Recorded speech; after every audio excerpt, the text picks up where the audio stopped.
Hello, good morning mga bossing.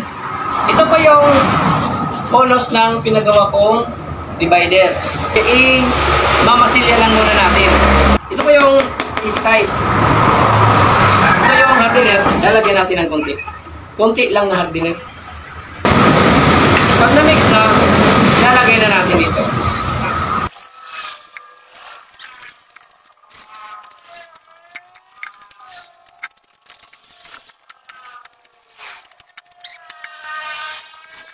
Pagkatapos ng 3 minutes, matigas na siya.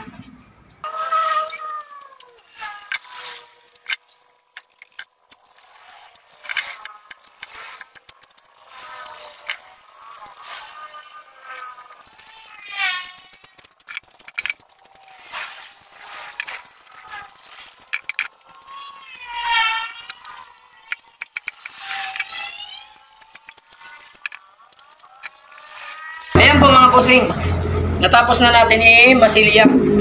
Yung importante lang dyan yung front ng polos. Kasi yun lang naman yung makikita, kaya dapat makinis siya.